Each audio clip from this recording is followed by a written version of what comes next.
ایک حدیث میں آتا ہے ایک شخص نے کہا یا ذل جلال والاکرام، ایک صحابی نے کہا تو اللہ نے کہا کہ تم نے اللہ تعالیٰ کے ایسے ناموں کا ذکر کیا ہے کہ اگر اس کے بعد تم جو دعا مانگو وہ قبول ہوگی.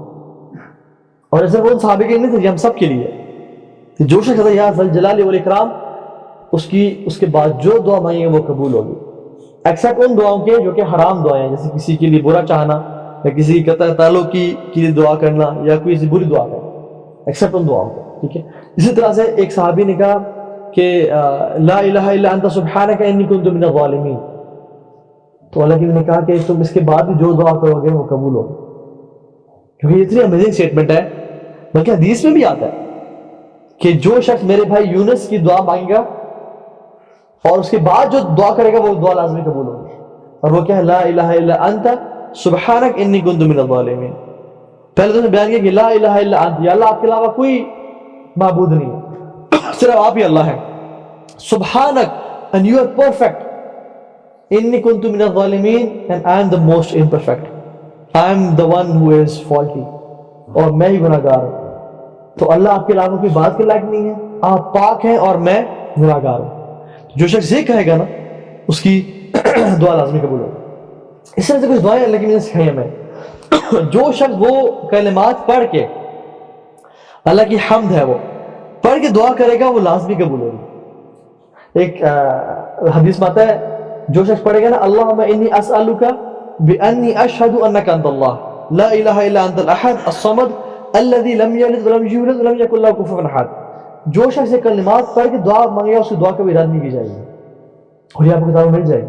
اس کا مطلب کیا ہے؟ اللہم انی اسألک بانی اشہد انک انت اللہ، یا اللہ میں آپ سے سوال کرتا ہوں اس لیے کہ میں گواہی دیتا ہوں کہ آپ ہی اللہ ہیں، آپ کے علاوہ لا الہ الا انت الاحد، آپ کے علاوہ کوئی اور نہیں ہے، آپ اکیلے ہیں. الصمد، آپ بے نیاز ہیں.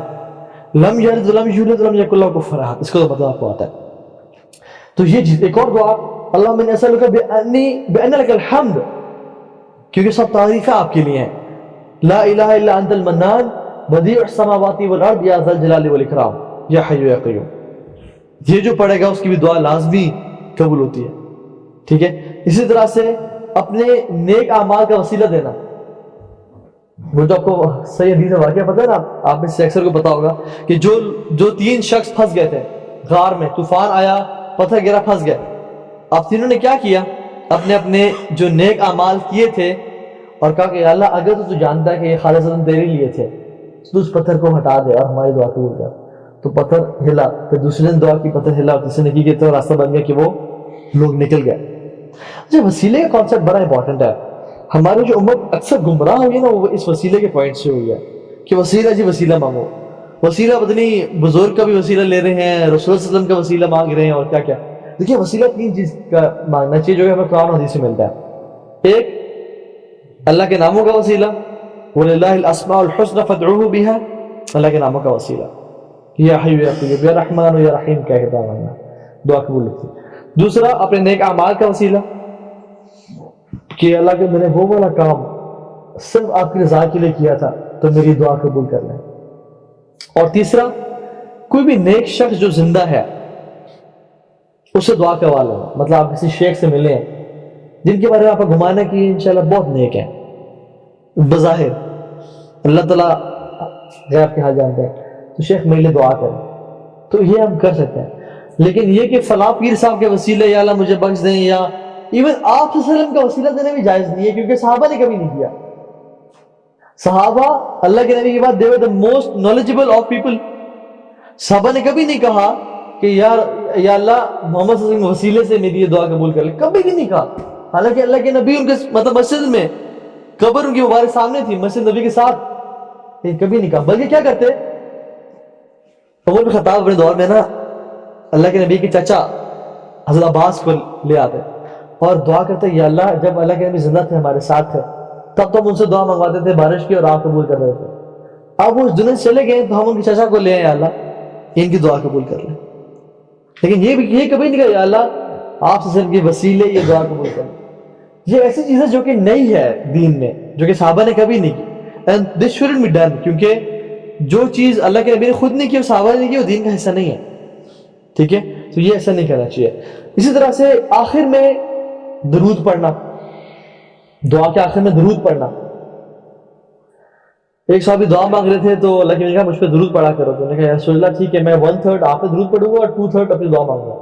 تو اللہ نے کہا کہ فَإِن زِدْتَ فَهُوَ خَيْرٌ لَكَ, اگر تو زیادہ پڑھ لے میرے پہ درود تو زیادہ بہتر ہے. تو انہوں نے کہا یا رسول اللہ میں آدھا درود پڑھوں گا اور آدھا دعا مانگوں اپنے لیے. تو کہا کہ فَإِن زِدْتَ فَهُوَ خَيْرٌ لَكَ, اگر تم زیادہ درود پڑھو تمہارے لیے بہتر ہے. تو نے کہا کہ یا رسول اللہ 2/3 درود 1/3 دعا. فَإِن زِدْتَ فَهُوَ خَيْرٌ لَكَ, اگر تم درود زیادہ کرو تمہارے لیے بہتر ہے. تو رسول اللہ میں آئندہ پڑھوں گا یا بس درود.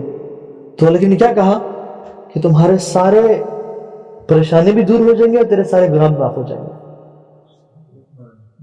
یہ ہے فائدہ اللہ کی درود کا. تو کثرت سے کبھی کبھی نا انسان کا دل نہیں چاہتا کہ میں اپنا ذہن کو سوچوں اور تھوڑی سستی ہو رہی ہوتی ہے تو درود پڑھنا شروع کر دیں, کیونکہ اللہ تعالیٰ دل کے حال جانتے ہیں. اچھا ایک اور چیز میرے ذہن میں آئی, یہ جو ایک حدیث لوگ بیان کرتے ہیں کہ ابراہیم علیہ السلام نے کہا تھا کہ یا اللہ میں دعا کروں تیرے سامنے یہ بے ادبی ہے کیونکہ تو دل کے حال جانتا ہے. یہ بات ٹھیک بالکل نہیں ہے, کیونکہ قرآن میں ابراہیم علیہ السلام خود دعائیں کر رہے ہیں اپنے لیے, اپنے گھر والوں کے لیے اور مکہ کے لیے. تو یہ بات کہنا کہ اللہ تعالیٰ دل کے حال جانتا ہے مجھے دعا کرنے کی ضرورت نہیں ہے, یہ بات بالکل ٹھیک نہیں ہے, کیونکہ حدیث میں ہے الدعاء هو العبادہ, دعا ہی تو عبادت ہے.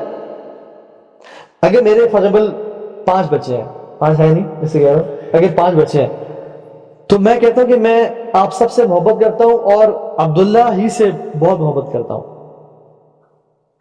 اس کا مطلب کیا ہے کہ میں محبت سب سے کرتا ہوں لیکن اس سے میں خاص محبت کرتا ہوں. I have a special place in my heart for عبداللہ. اللہ تعالیٰ جو کہتے ہیں نا الدعاء هو العبادہ, دعا ہی تو عبادت ہے.